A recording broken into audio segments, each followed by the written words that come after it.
Session. Hi, thank you everybody for coming. I'm Joan Lok, and this is our 2003 first Zoom event. So Happy New Year. Happy New Year. Happy New Year. Yeah. In Cantonese, Happy New Year, instead of saying Happy New Year, we actually said that we wish you to have a lot of money. So in Cantonese, we say 恭喜发财. And in Mandarin, is Happy New Year is 新年快乐. So I wish everybody a Happy New Year, a very prosperous year of the rabbit.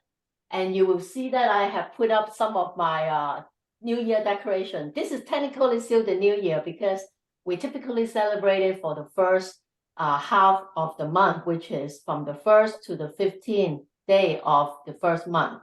And Chinese New Year in 2003-4 on January 22nd, and this is the year of the rabbit. This is kind of a rabbit. Her name is Melody, by the way. I'm not sure whether you guys are into stuffed toy because I actually like Hello Kitty a lot. And I have to say that I'm not that bad because I recently tumbled into kind of like when you see one, then they keep feeding you with more since you saw the first one, and you actually stay and watch it. I'm in Instagram, but I basically use Instagram to kind of just look. I mean, I don't really post that much. But then one time I actually saw a Hello Kitty thing, and then I watch it, and before I know it, they keep feeding me with a lot of Hello Kitty stuff. And I have to say that, I mean, compared with other people, I'm not that bad. I have a few Hello Kitty stuff. I have a few Hello Kitty stuffed toy, a few Hello Kitty, T-shirt, like eraser, pen, whatever, what have you. But then I seen on Instagram, there are people with a whole room full of Hello Kitty with like 300 Hello Kitty stuffed toy on the wall, and you name it. It's compared with them, I'm okay. I'm still normal. But this is Melody. And if you're into Hello Kitty have various friends, and this is one of them, and her name is Melody, and she is technically, oh, by the way, Hello Kitty is not a cat, it's a girl who lives in Paris. But so this is a friend, but I think it's kind of like a rabbit. And I'm not sure about you guys whether you're close to a Asian supermarket, but then typically during the New Year or a little bit before it, if you go buy grocery and you buy over a particular amount, they'll give you a calendar. So I got 2 different calendars with bunny rabbits on it, which I think is pretty cool. It's very cute.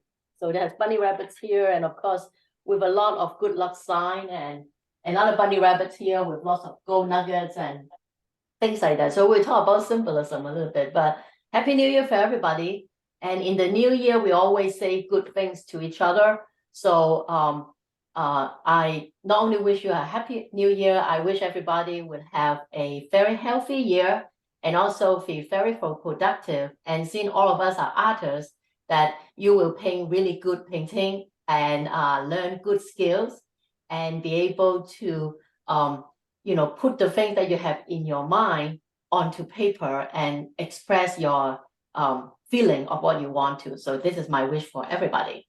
So what I have planned for today is actually like kind of like a little bit of tidbits here and there, and also I also invite everyone to join us if you have any New Year artwork to share and stuff like that. And I did have one, but then what I am going to share with you now is something that I promised. Remember, I have in some previous Zoom sessions, I talk about the Webb telescope because when I was living in Maryland, I have the good luck of being selected by NASA to actually see the telescope in person. And then NASA selected a variety of artists of different media. And because of different media, we have fabric artists, we have, like 3D and 2D photographer. We even have a musician that actually wrote a song about the telescope. And we also have a poet that wrote a poem about it. So after that particular sessions, I have to say that I benefited from it in a way that a few of the artists actually asked NASA about, is there any material that you can have like related to the telescope that maybe I can incorporate into my artwork?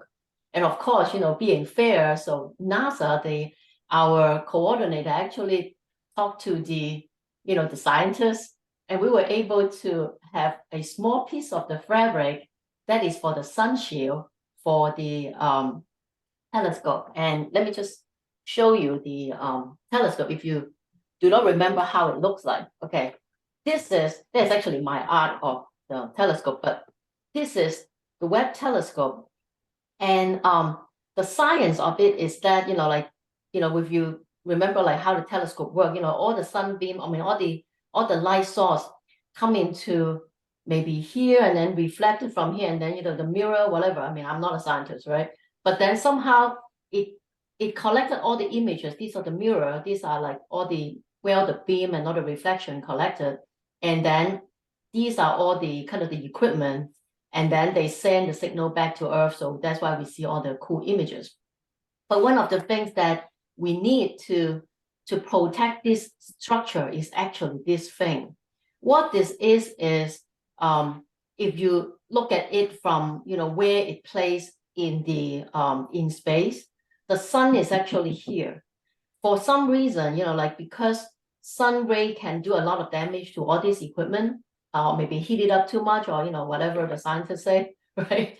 And because of that, they need to actually have a shield, almost like sunglasses that we wear when we go to the beach, or sunscreen to make sure that we are not overexposed.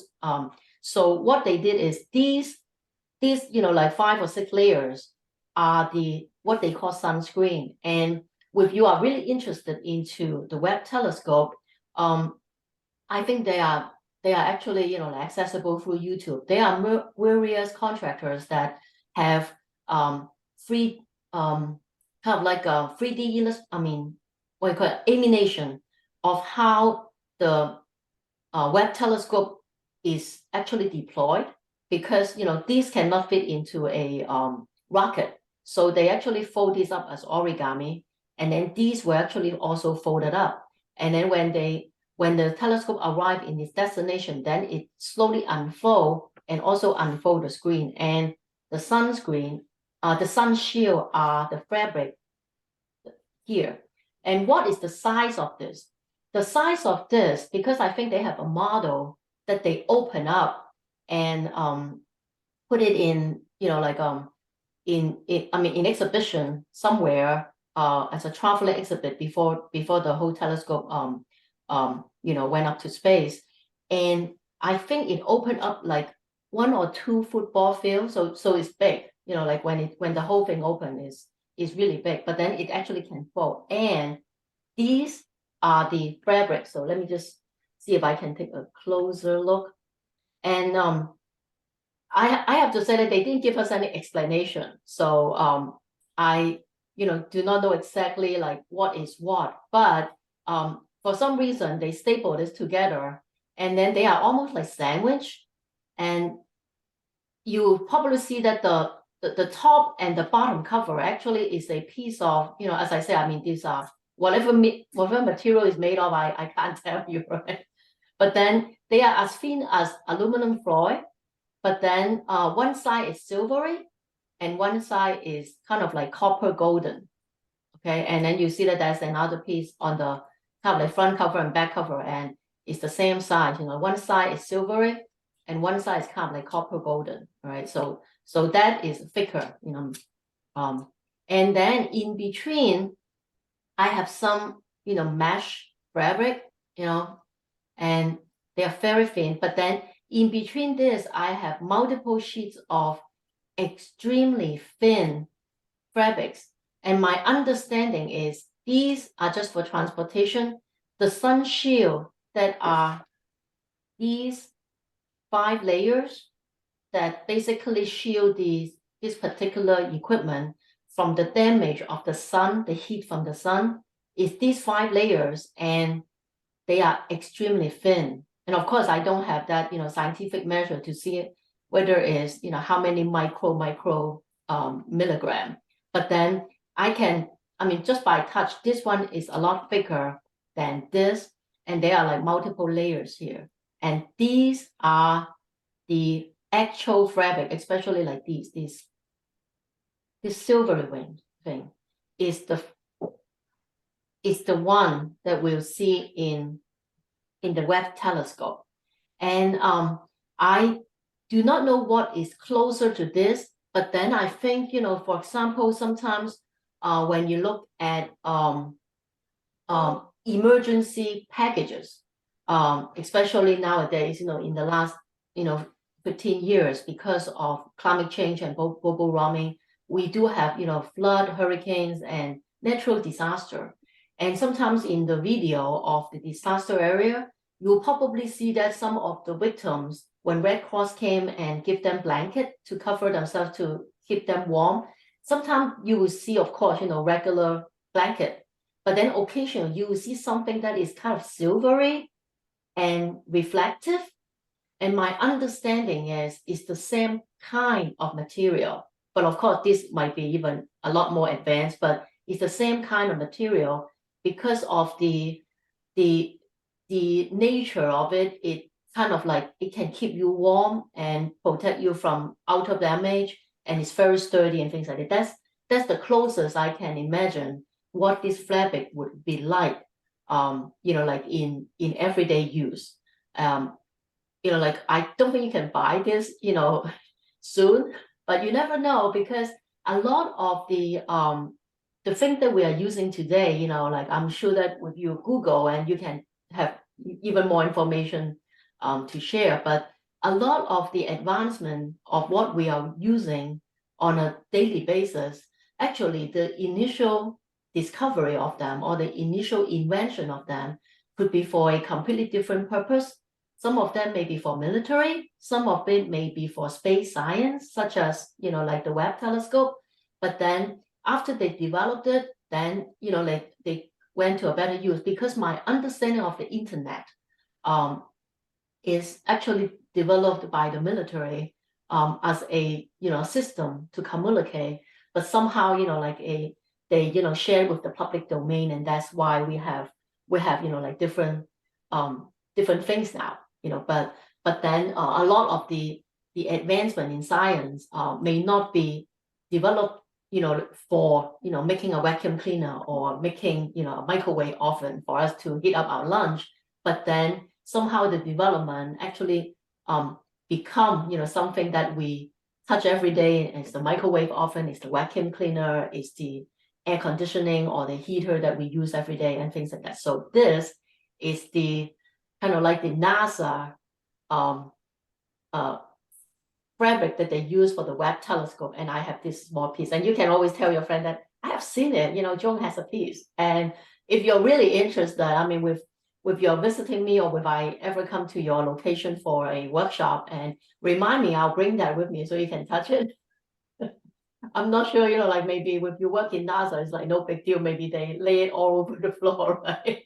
But then I think it's very cute, especially for someone like me that like I believe that sometimes when your left side of the brain is developed, then your right side is not that much, you can't be good at everything, right? So I would probably say that, like I'm really glad that I know something else, but then my talent is not in science, right? So any questions on my Webb telescope fabric? Anyone want to see it again or things like that? Any questions or comments?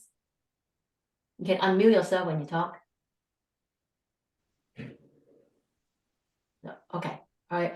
So the going down the agenda. So I have invited everyone to share their New Year artwork, and I have promised that I will, like talk about the symbolism that I use for one of my artwork. So let's get to the this is my Webb telescope, and let's get to my artwork here.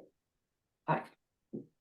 So this is the artwork. This is the original one. This is the artwork that won the New Year card contest of the Japan Embassy 2023 Year of the Rabbit. And there's a requirement for all the entrance of course, it has to have that particular zodiac. So if it is year of the rabbit, it has to have rabbit. If it's year of the tiger, it has to have tiger. Of course, it's your interpretation of the tiger. So it could be, you know, different things. But then another requirement is that it has to have the word rabbit in either kanji or the Japanese character. And this word, this is the word rabbit in the Japanese kanji. All right, so this is the word rabbit. And also the year, and that is 2023. So the entry have to meet the requirement of having the animal, the word rabbit, and the word 2023. Alternatively, because it's the Japan embassy, so the Japanese also have a alternative way of naming the year is by their emperors. And then you know, like you probably remember, they just changed, the emperor has given it to the prince. So this is another era of a new emperor. And then his kind of like the name of his dynasty is called Linghua. So if you don't write the word rabbit 2023, you can always write Linghua. And then instead of 2023, you will write year number 5, because 2023 is the 5th year that this particular emperor with the kind of like the year title of Linghua is this 5th year. So you can write rabbit 2023 or Linghua 5 and then the rabbit, and that is the basic requirement.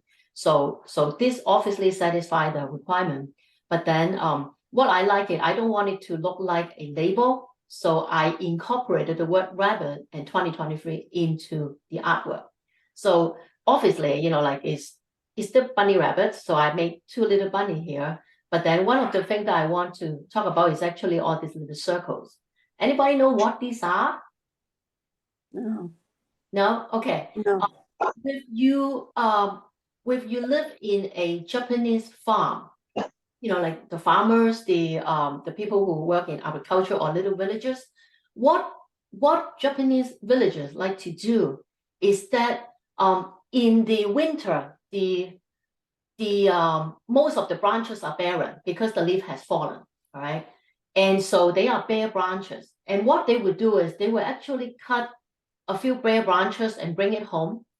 And then what they like to do is for New Year, actually for most people, for the New Year, they will make a lot of food, you know, just like our Thanksgiving, we make a lot of food as well, right? So in Asia, you know, like during the Lunar New Year, is agricultural related. So a lot of the farmers will make a lot of food to welcome the people of the family traveling from afar. And what they would do is they would make something called mochi. Mochi is a rice ball, and is a rice ball made of glutinous rice. And I have given Terry some glutinous rice because I have a silly story about my glutinous rice. My husband and I went grocery shopping, and of course, you know, we are new here, so we just went to a Asian supermarket to buy a bag of rice. And since we are ethnic Chinese, we actually eat a lot of rice. So instead of buying the 5-pound bag from the supermarket, you know, we just go for the 20-pound bag, right? Because we know we can eat it.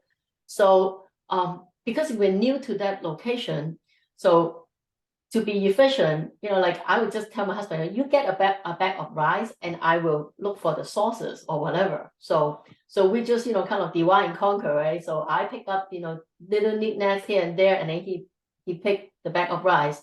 So and then we pay for it. And then when we went home, because we kind of needed the rice, so I actually, you know, without looking at it, I cut it open and want to pour it into my container. And then when they pour it out, then I noticed that they are not the regular long grain rice.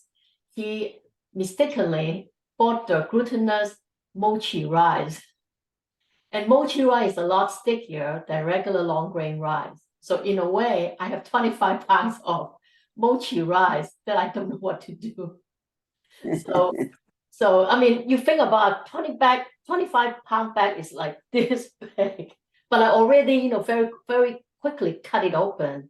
And of course, when it's cut open, you can't really bring it back to the store and return it.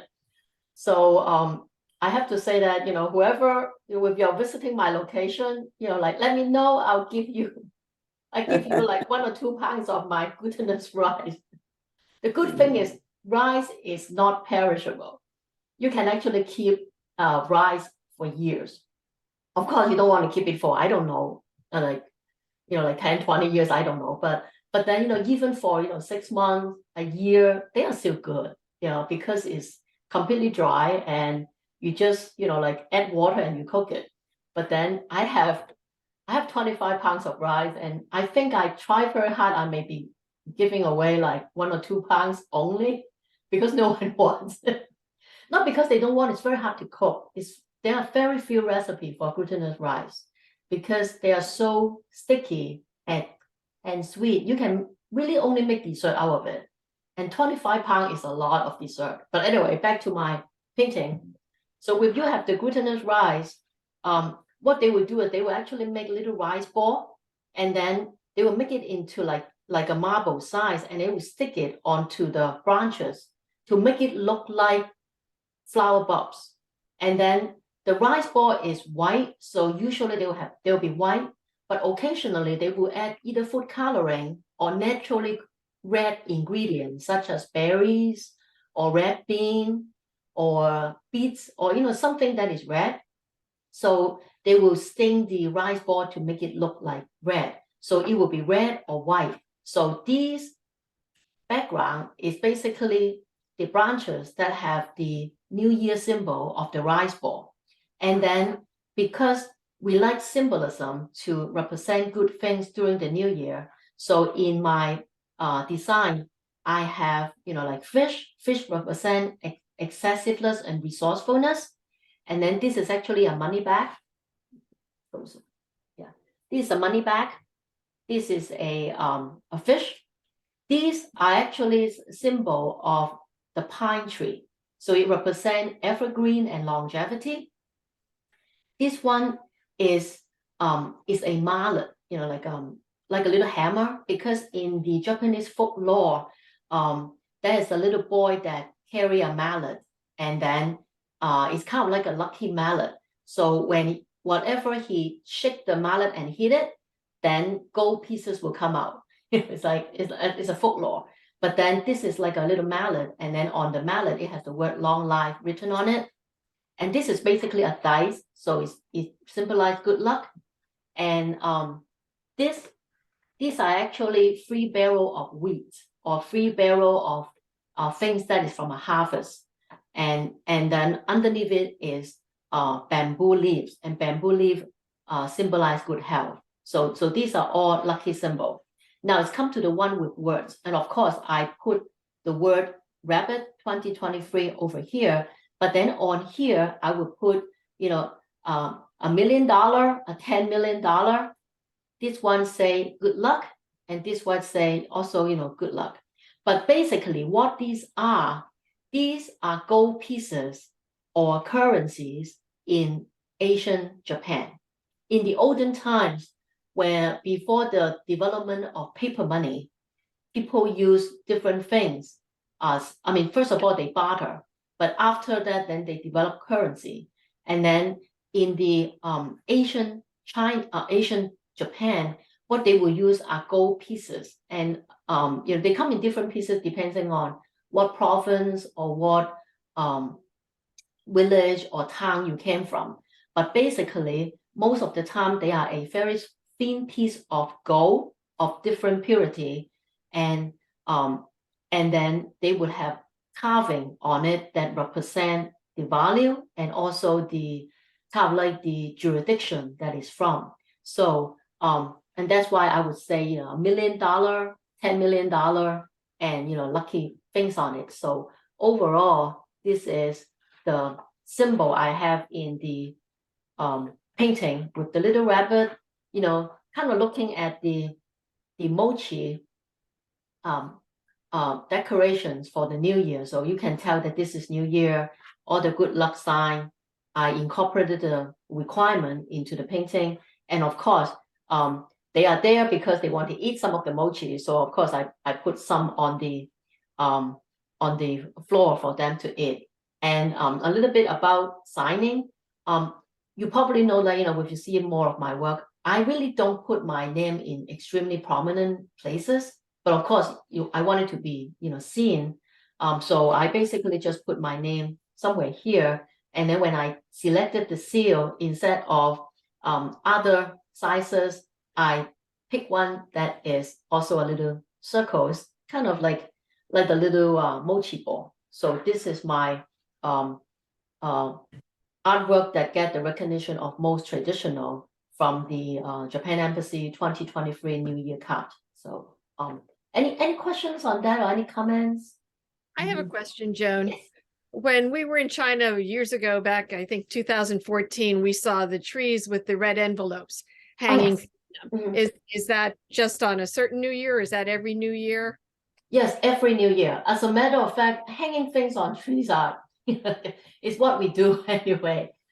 In Chinese culture, and I'm sure in Vietnam and other Asian culture as well, we always like to visit what we call the flower market on New Year Eve, because like 3-4 days before the end of the year, it's almost like Christmas market. They will have a market that sell a lot of stuff, because for the New Year celebration, we have a lot of relatives coming over. So a lot of time we will have a big feast, and we also have, just lots of food and a lot of entertainment. So people also want to decorate their house nicely to welcome their friends and family. So we will have something called the flower market or the New Year market. And they ran from the last 27, 28, and 30th, which is New Year Eve, through the New Year. And then what most people want to buy are actually flower.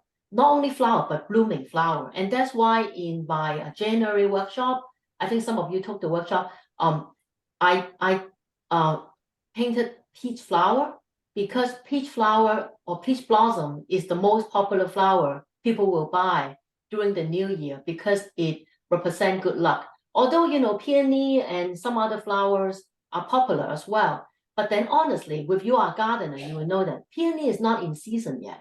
Peonies usually bloom in May. So this is too early. I mean, you will still find it, because, the forests are smart. They know people will buy it. They will, use a greenhouse and, whatever, they can use the greenhouse effect to make sure that it bloom when needed. So if you have a wedding in December and want peony, you will have it, because you just have to order it and make sure that the forest did it for you. But naturally, peony is not in season yet. What flowers are in season? The flower in season are actually the peach blossom, and also what they call is the narcissus. And narcissus and peach blossom, and of course they are also not flowering, but basically a fruit plant, the mandarin oranges, the mandarin, because mandarin, let me see if I have it here. Mandarin look like big yellow golden balls, so they represent gold pieces. As a matter of fact, let me show you, for example, here, in this particular one, you see all this cool symbol. And so they would buy the flowering plants, and then they will actually stick different lucky envelope, because the lucky envelope would be red with golden word. And if you read the word, what they will say, welcome spring. This one means folk. It means good luck, and then good health, and all those good things. And then they will hang it on the tree. And that's the kind of like the symbolism. And see, like this, you see this one, these are all like yuanbao. Yuanbao is a unit of gold pieces, because remember I said, in Japan the gold piece look like this. In China, the gold piece look like this. This is a yuanbao, which is kind of like a bigger unit of currency. But then most people, because things are not that expensive in olden time, so most people would have this. This is like a gold coin. These are gold coin, and these are yuanbao. These are like bigger pieces. And if you really want to look, these are peonies, which is the symbol of prosperity. And this one is actually coral, sanwu, which like when you think about coral, although not as much today, but then in the olden times, you have to go to deep water to find coral. So in a way, it's also a precious item for making jewelry. So it also represents values. And you see here, these are peaches. These two little things, these are peaches. And peach typically represent longevity because in the Chinese folklore, the emperor in heaven has a garden, and in the garden there is a peach tree that if you eat the peach, you will increase your life by 500 years. And of course, if you are aware of a folktale about a monkey king, there are lots of story about a monkey king. But one of the kind of the scene of what the monkey king did is he went to that garden in heaven and then actually ate the peach that was kind of grown for the birthday of the emperor, of the the heaven god's mother. But then, I mean, it's a monkey, it's kind of like a mischievous and naughty monkey. So he ate the peach, and so in a way that's his sin, like because he was kind of like it's forbidden for you, a kind of like a non-heavenly people, to eat the peach, but he ate it. But of course there are other mischievous things that he did. So that's this one. And not only envelope, we also do this. This is called Fai Chun. Fai Chun is like a lucky words that you write on a piece of red paper and then you stick it all around your house. And this one is actually it's a New Year card that my friend sent me one year, and I like it so much I kept it. But then you see that the typical thing that is similar to that is they are all in red paper, and majority of them has gold or sometimes ink, and they are words. They are not as much diagram, but mainly words, because the words, if you read the language, it basically means good luck, good health, lots of money, resourcefulness, and for kids it will be like good academic achievement and stuff like that. Yeah. So that's that. Any other questions?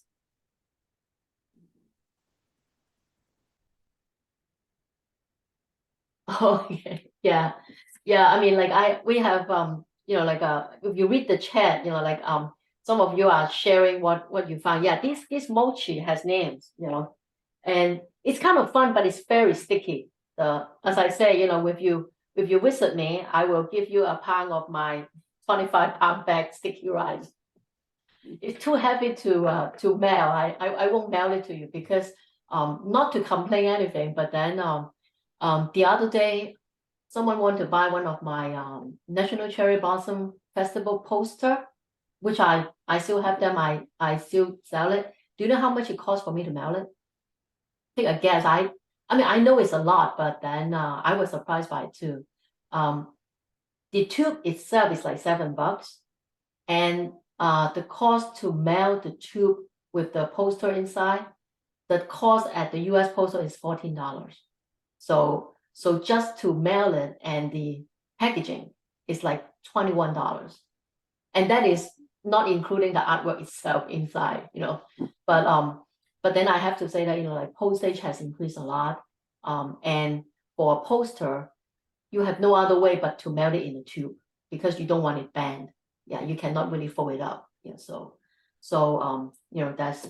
that's a little sidetracked, but that's what it is. So I talk about the symbolism, I talk about the thing. So instead of me always talking, I want to ask, has any of you prepared any artwork to share with us? And another thing is, do you want this share or do you want me to off recording and then we will we'll come back? Just let me know, or you can type it in the chat. I'll give you a minute.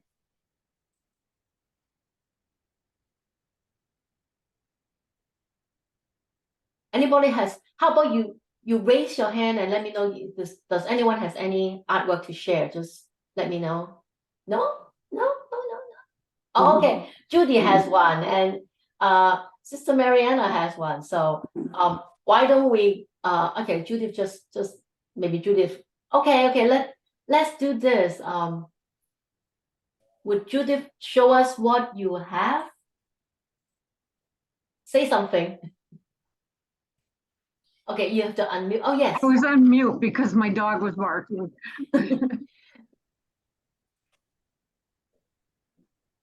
Oh, there are trees, right? Yeah. Yeah, I just can't decide what to do next. Okay. I got this far and I like my tree, but I kind of get the sense I want to do something else with it too. But I can't decide what. Yeah, I mean, like what I like to do is to stick it on the wall and then walk away for 2 days and come back to it. You may see something. One of the typical things would be maybe a flying bird on where you have some empty space on the upper corner. But don't fill it up with another tree or foliage. I think you need that space since you have so many, different things happening on the bottom.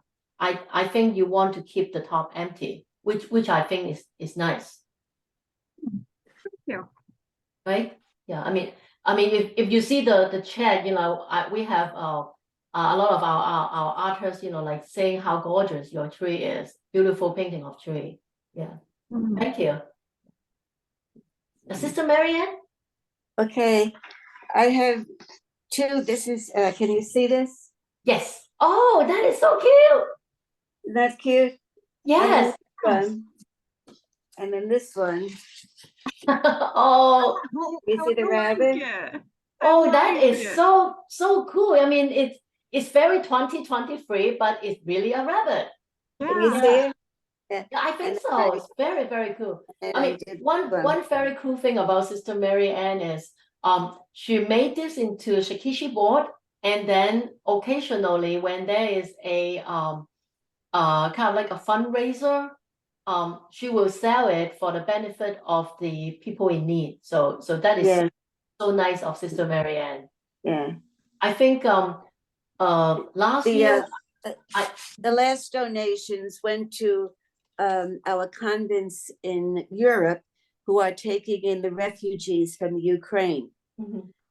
So they need a lot of money to care for the refugees. So anything I sell would go to that. Mhm. Yeah. Very nice. Yeah, very nice. Yeah. And last year I think I did a workshop on cardinal, and then Sister Marianne actually painted some cardinal with snow scene, and Mhm. that painting was sold for charity. So I'm Yes. really happy about that. Yeah. Thank you. And I already said that like make some with the bunny rabbit, and I mean, of course this is Year of the Rabbit, but also Easter is coming, and people do like bunny paintings for Yes. Easter as well. And I will be doing rooster and also the mother hen and baby chicks. Baby chicks is also a very popular subject for Easter as well. So if anybody is interested, that would be something fun as well. Yeah. Do I have anybody who want to share some of the things that they have done? It doesn't have to have the New Year theme. It could be just a kind of like a show and tell. Let's see. Okay, if not, then I will maybe share mine. Let's see, where is it?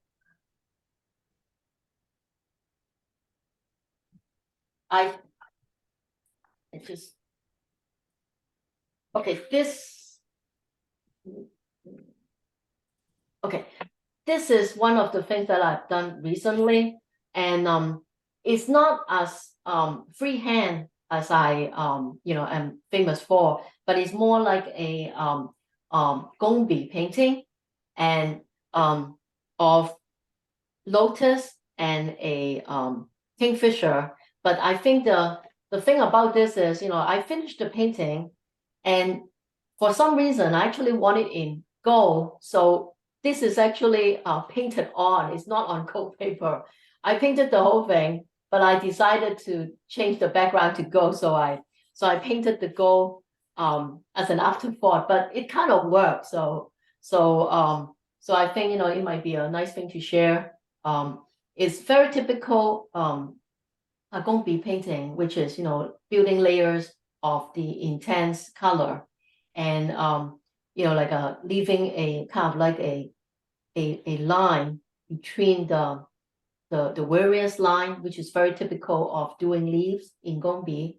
And but I have a lot of fun doing that. Of course, it takes a lot longer time, but then sometimes it's kind of like when you are doing certain things, you feel that you are not or you are keep doing things repeatedly, then you know, do something different. So this is something different because I usually do things Yunnan style and freehand. So this is something that that I did, which I kind of like. And then of course, you know, like a thing about with they're all pink or with they're all red.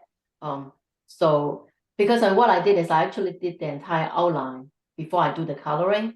So I have a choice of, you know, like making this red or making this white on things like that. But then this is the resultant one. So I kind of like it. And my name is in this lower corner. But that's all that is. This is not really particular for the new year, but I think it has red, it has gold. So it's kind of new year enough. So I bring that up. Yeah. So any questions or comments? What kind of paper is that on, Joan, or is it already mounted? I just I mounted it onto I strengthened it with another piece of paper, but then the artwork itself is on a size paper because gombi painting need to be on size paper. So this is let me see, this is yeah, this is just a regular size paper. It's not the cicada wing because cicada wing is a lot thinner. This one is thicker. I got it from, I mean, I bought it in a roll, in a roll from let me see, I think it's Sumi store. And I think the reason is because I think either last year I won a prize from them and it's a gift certificate. So I, you know, looked through their website and then I picked, you know, some merchandise because of my gift certificate, and I bought a roll of rice paper, and it come in a roll, but then I just cut it. I think this is the width and it's very long. Yeah, this is kind of like the height of the paper. Yeah, so it cannot be too much bigger because it come in a roll. But then not sure whether you can see it, but there are some sparkle because size paper doesn't have to have sparkle, but sometimes a lot of times the manufacturer when they add the alum or, you know, the sizing agent, they put some mica on the sizing agent. So there's a little shine. I think you can see it, you know, a little bit of Yes. of the spark. So in a way, you can also tell whether the paper is sized by seeing whether there are those little sparks, because raw paper, you know, the one that is unsized usually do not have the mica. But then doesn't mean that size paper have to have the mica, because with the sizing agent, it's just regular alum, then you won't see that little sparkle because the sparkle are basically mica. Yeah. But I think all the size paper that I use have some kind of mica, because I kind of like that, kind of like with you on the side, you can see a little bit of sparkle. And I enjoy seeing that. Yeah. So that's that. Yeah. I have a question, Joan. Yes. Go ahead. When you said you outlined it, what did you outline the painting with? Yeah. Just you know, like a fine brush. These lines. Okay. All this kind of contour. All this contour for the flower, for the leaves. See all this.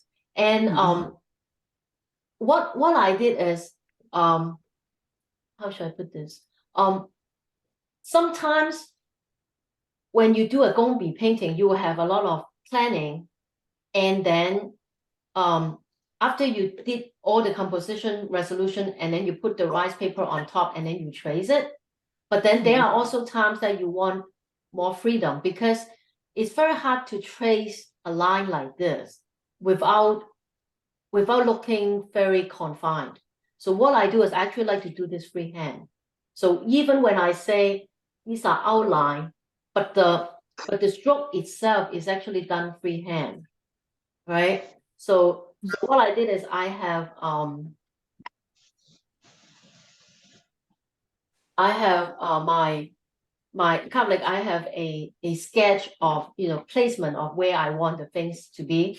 But then when I do this, I'm not tracing the kingfisher. I'm actually drawing it freehand. I'm drawing all this in light ink freehand. And you know, if you have taken my Gombi lessons, you will notice it. But then you actually see this here. When I do the outline, I use light ink for flowers, but dark ink for leaves. So there's no additional layer of black ink that I add on it. So I kind of know that this is light ink because I know these are flower petal. And then while these, I know that these are stronger, darker colors. So I have dark ink and there's no, you know, like kind of like painting over on top, right? Thank you. Yeah, you're welcome. Joan, Yes. you said that at the end, you put the yellow background in. Yeah, the gold, yeah. Yeah. How did you do that without it bleeding into the other colors? Oh no, the metallic Yeah. color doesn't really bleed that much.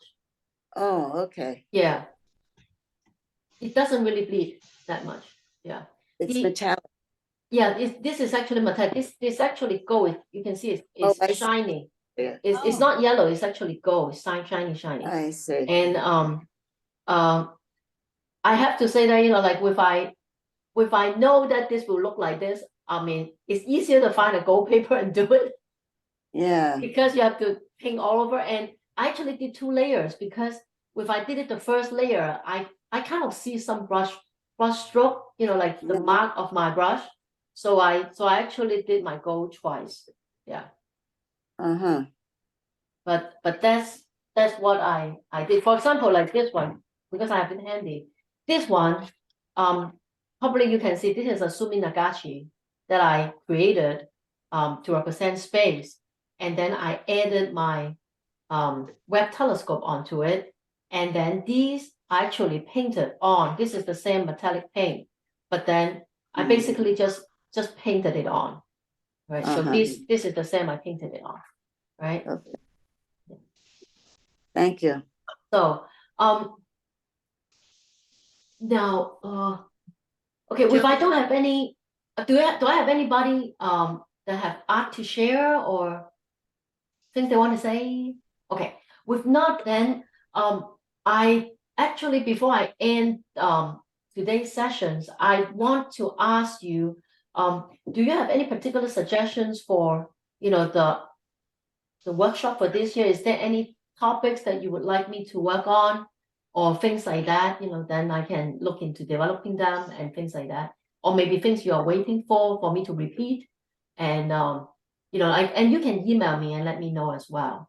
And do I also have, you know, continued interest in landscape? If so, I will continue to do that.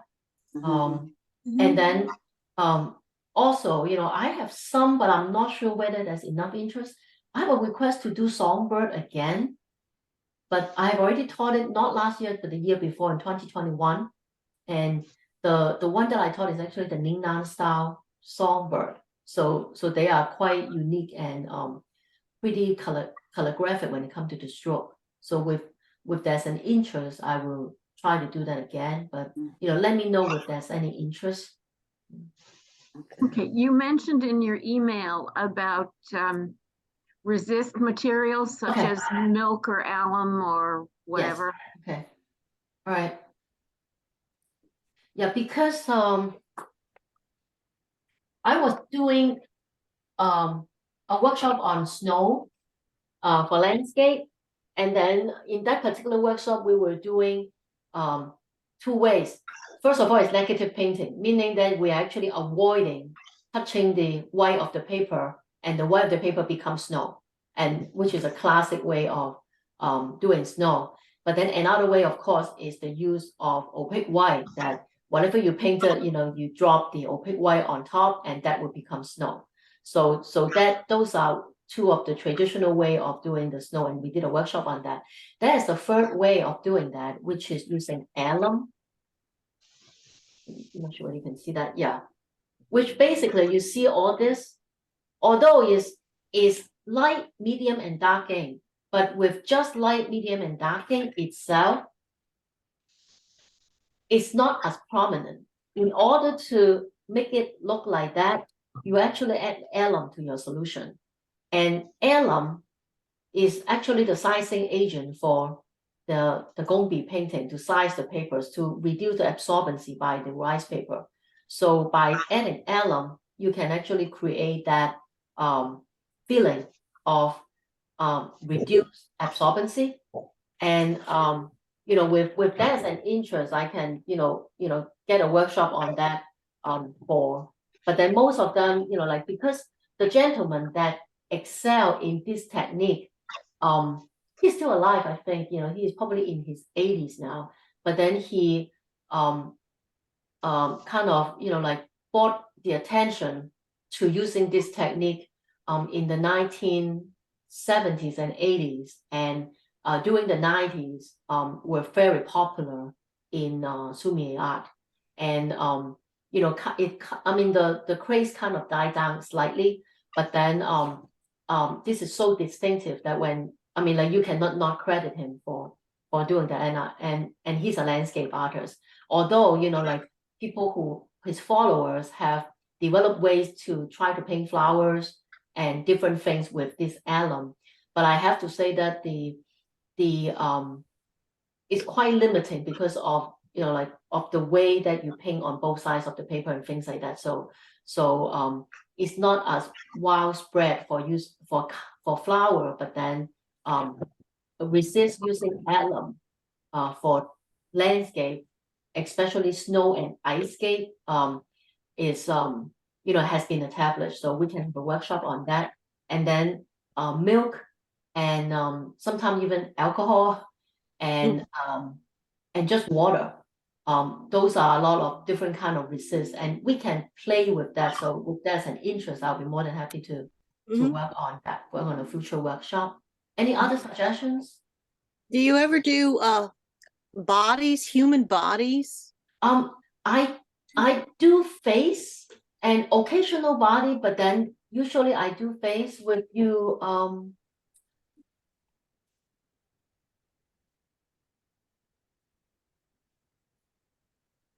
If you look at my album, I have people on the last section. I have people, and he is actually the Kung Fu master of my son when we were in Connecticut. He taught my son Kung Fu. So, and his famous kind of like what he's famous for is actually the drunken fist, right? So that's why he posed for me on this. He's like doing the drunken fist. And this is the word drunk, and I have some like wine barrels. So this is kind of like a tribute to him. Yeah, he's my son's son. But then when you look at the and this one, yeah, and this one is also another Sumi-e based one. I do Warriors one and this too.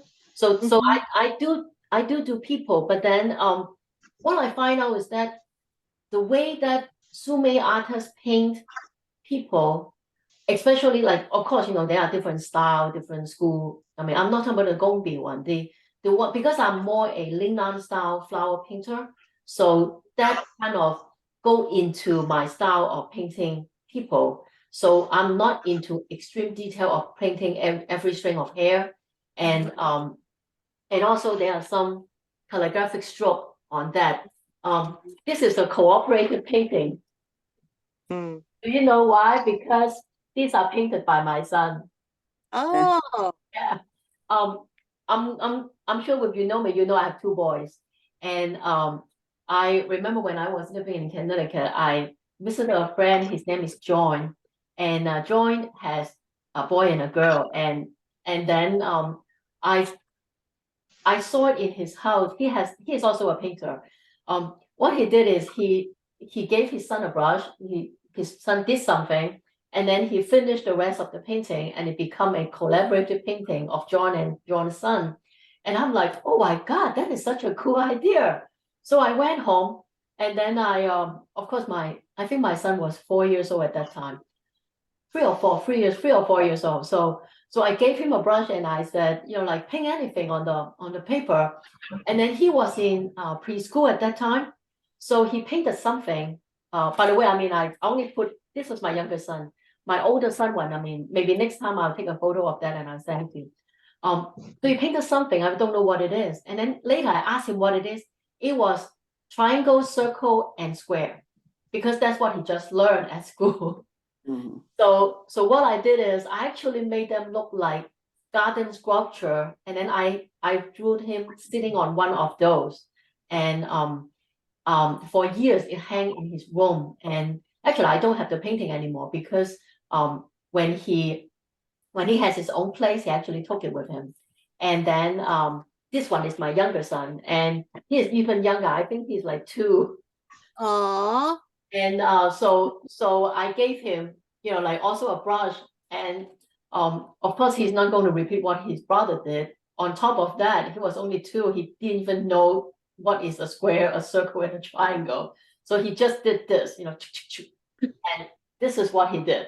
And I like it so much. I drew him doing this, and I purposely used the same color on his hands Uh-huh. and put some on his shirt, so people would know that he did this. So this is my collaborative painting with my son. So if you look, take a closer look of, maybe I used it. If you take a closer look of his face, Aw. it's Oh. okay. It's still quite color graphic. You see the Yeah. still quite color graphic. And then when it comes to the coloration, it's still the classic color that we use. So we have the yellow ochre, burnt sienna, like alyssum crimson, black, things like that. It's not a lot of non-Sumi-e color. Yeah. So that's that. And you see that this is a girl sitting on a branch, and this is the martial artist who is my son's Those martial are beautiful. I mean, I think you guys have the album, so go to the last section, and this one is kind of like a girl, and then you see that a lot of the other strokes are actually quite Sumi-e style, and then holding a book, and the book says summer poetry, and it's summer poetry, and lotus represents summer, so summer poetry with the lotus flower, and this is the girl. And you see that her hair is actually quite color graphic, but that's the figures. With there's an interest, I can look into how to put that together. But then I have to say that what I find out is the same issue painting portrait. A lot of artists get very frustrated with portrait workshop, because you need basic drawing skill before you can actually go to the brushwork and coloring. You have to have the basic skill of, like the skill of, like drawing different lines, and then the placement of the eye, like how the nose and the ear relate, things like that. Those are actually very basic anatomy. Like, for example, like, how you do a triangle, and this and the eye and the back of your eyebrow line up. I mean, all those very fundamental things that people need to know in order to draw a convincing face.